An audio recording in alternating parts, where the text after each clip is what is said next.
44 or 41 days remaining. Hi guys, welcome to the Great Guild Wars 2 countdown. Today I've got mostly just newsy type stuff because after I put up the lore summary video the other day, literally on the hour, basically within the same hour that I put that up, Arenanet released their own thing and just loads of kind of stuff has happened. So I thought I'd talk about that rather than questions and answers. Someone from Hawk Company as well, Arenanet, has started to give me loads and loads of links of awesome things that are going on within Guild Wars 2 community and stuff. And a lot of them I think are quite interesting, but also at the same time, I haven't really been mentioning on the video. So what I think from now on, and this could be the trial episode now, tell me if you guys like the idea. In the description, I will just have like a bulk of some of the most interesting links that she's found and that I've read through and quite liked myself as well for the day, so we can have a look at those, and then that way whenever you come and see this with me, you've always got further reading and interesting stuff that you can see that's going on and different cool little facts and stuff like that. So we'll see how that goes, and thank you very much to her. Also, thank you very much to Warfield Games for the footage in the background you can see today, which will be some non-Ranger stuff. They're two 10-minute long videos. It depends how long I talk for, whether we'll go over more clips than that, but thank you very much to them.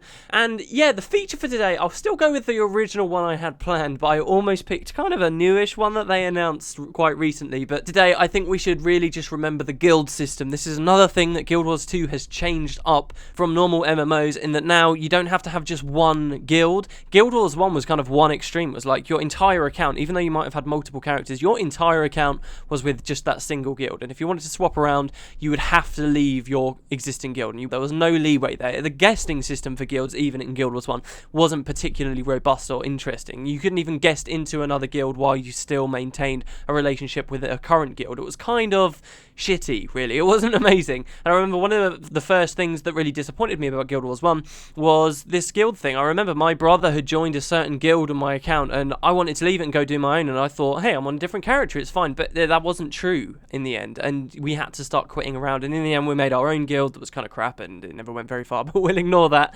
Guild Wars 2, though, is really freeing things up. Arenanet basically now recognise that people don't just have one social circle. People have lots of different groups of people they run around with and they like to experience games with, and it depends on the type of gameplay they're keen on playing. And I think that is totally a fine and legitimate thing to say. And an easy example is that some people are family people, and they will want a guild where they can play with their family, but also perhaps they might play the game with other people that they've met in there and in communities that aren't necessarily appropriate for their 12-year-old daughter while they're playing the game. So some people will enjoy to play different guilds, and I actually think that example, though it's a good example, might not be a particularly widespread one. I don't know how often that will really happen actually within the game. I think it's more likely that, particularly with Guild Wars 1 and Guild Wars 2, that we've got these different game modes, right? We've got competitive PvP, we've got world versus world, and we've got PvE. Then even within PvE, we've got different choices there about whether we want to be playing dungeons or more generic PvE kind of stuff when we've reached Endgame, or whether we want to level up new people. There's all these different facets of the game and different things you might like to do. There's activities as well, and there are going to be different communities of people that like to enjoy those things. I don't actually believe, like a lot of people do, that a player is either a PvE player or a PvP player. I think a lot of us like to jump between these different platforms quite often, and a main barrier to doing that before in other games where you can only be in one guild at once is the fact that your guild might not be interested in competitive PvP, and you might want to hop over, and that's going to be a problem for you because you might need a strong guild to get through in these more team-focused game types. But now in Guild Wars 2, you can actually have different guilds for each of these different aspects of the game. If you fancy playing PvP for one day, you just represent the PvP guild that you're a part of until you want to go and do other stuff in a different area with a different group of friends. I think it's really good, and again, it's one of these things, now that Arenanet are doing it, it just suddenly shocks me, and I think, wow, why hasn't this really happened before? Why have we always been forced to just kind of stick with the same guys? And a lot of people did complain about stuff like guild loyalty and stuff, but I still maintain the same stance I've always had, in that if you're in a guild where your leader is forcing you to only be in that one guild because you have to be loyal to them, that sounds like a toxic environment to me, and I probably wouldn't enjoy being there in the first place. If my guild leader's going to do that, then fuck my guild leader. I'm going to go and be with someone that appreciates everyone has lots of different friends, and they're not the be-all and end-all of the universe. It hasn't destroyed guild loyalty altogether. If you're really having a lot of fun with a certain group of people in a certain guild, then you're going to be loyal to it anyway. Guild loyalty shouldn't come from the fact that people don't have sufficient opportunity to leave the guild they're in. Guild loyalty should come because people are enjoying being in the community they're in, and the guild they're in, and the people around them are supportive, and it's a fun environment. That's why people should be loyal to their guilds, not because it's hard to leave and they feel like it's all or nothing. So I don't think this will have killed guild loyalty at all. It will have just killed the really toxic, horrible kind of guild loyalty that's born on from people who feel like they don't have a choice. And that's that, really. But yeah, so the guild system is very interesting. There is more than that about being able to represent different guilds. That's the major change, though, I'd say. It is certainly more extensive than in Guild Wars 1, I'll say that much. There's a lot more customization and interesting things you can do with it, and benefits for people being in the guild, and features that were going to be added to Guild Wars 1 but got pushed back time and time again, and now finally Arenanet have had the chance to put it in there. So I'm very happy. Coming in as a Guild Wars 1 player, I'm very happy with it. It's really turned out far better than I would have expected, because I've not been playing a game that's had a particularly robust guild system until now. So it should be very, very fun, and I can't wait to get in game and, as I say, experiment around with it myself. I'm not committing myself to anything at the moment because I'm just going to see where life takes me. Anyway, so news type stuff. Firstly, I just wanted to talk about the lore summary thing that I did. Thanks very much to everyone that supported that video. I know that the series is slightly changed a little bit now. If you look at kind of the world episode and then you look at this one, it is a bit different. I know that some people did find it a little bit harder to follow exactly what was going on with the plot on that one. And I do agree that there are a lot of names and locations and things to remember here. But what I would say is that I could either get the actual lore summary out before release or sometime around release and only have a certain amount of videos, or I could just take ages and ages and ages and have like a 20-minute video explaining all the tiny little stuff. At the end of the day, the storyline there is quite complicated and it has a lot of different things to talk about, and I didn't want to skip out on the important things. I didn't want to ignore certain facets of the storyline just because one bit here or there might slip past people if they weren't fully engaged while watching it.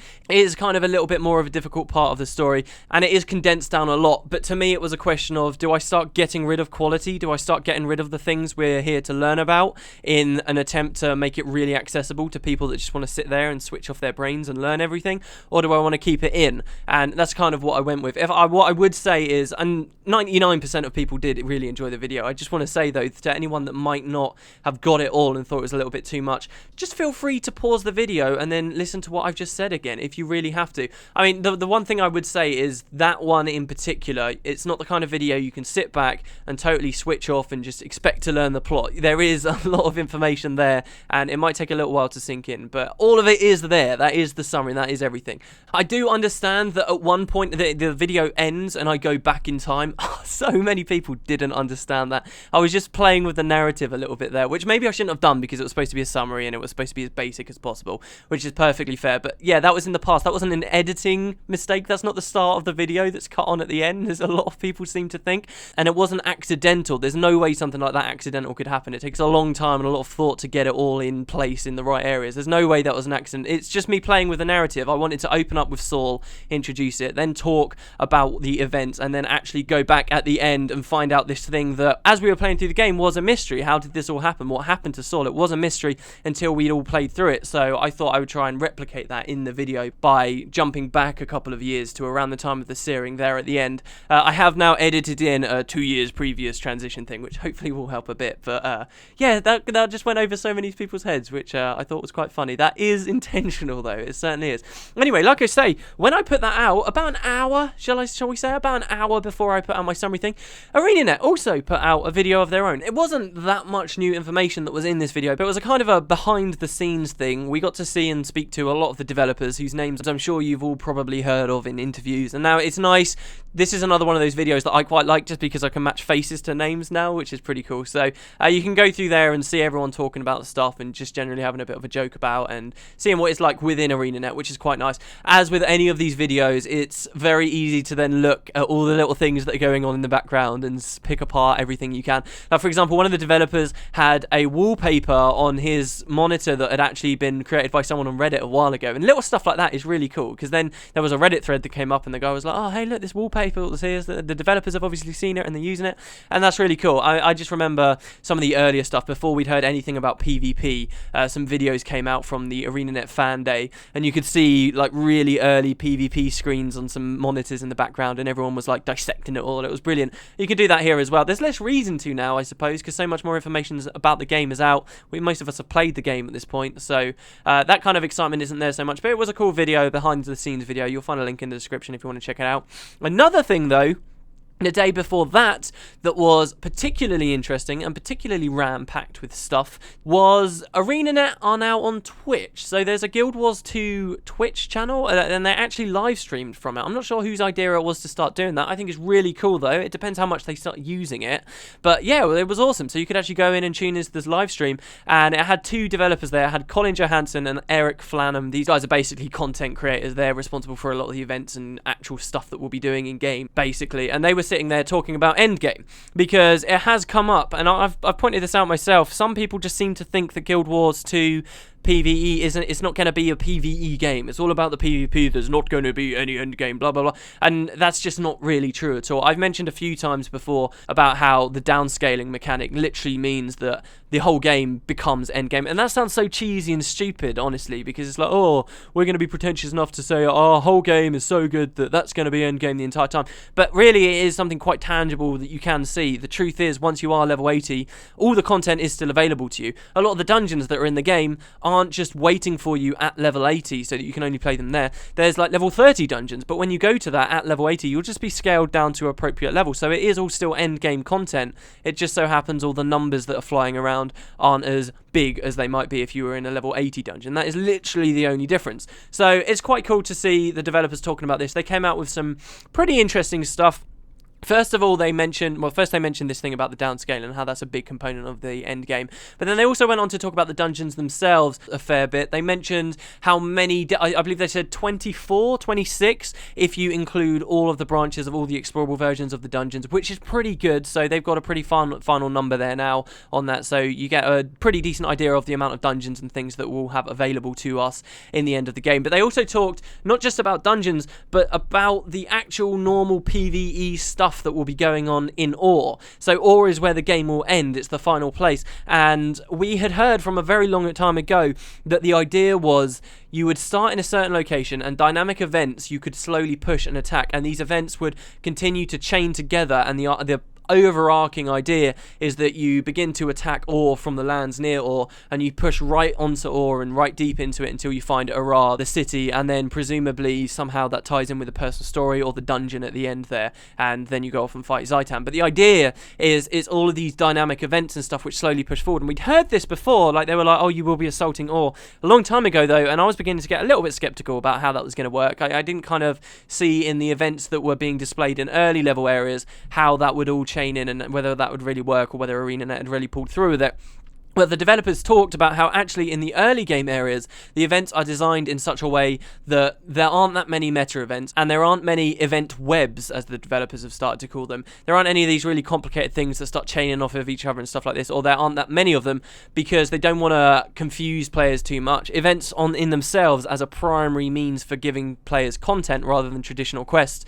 In just that, they are already quite complicated for all the new people that are going to be coming to the game, which, let's face it, most of the people that are going to be playing the game aren't sitting there like we are right now on YouTube and reading all the interviews and stuff and articles. So it's going to confuse people, and I guess the idea is they don't want to push that too fast and alienate anyone. It's a really cool new method of delivering content to people, no doubt, but it will also alienate them if there's too much going on at once. So they talked about how slowly as you progress through the game, more of these meta events and webs and stuff are going to begin to crop up. And Ore in particular is just pretty much entirely that, just meta events chaining upon other meta events. So they talked about how in Ore there are actually all of these different assault forces that are going to be going.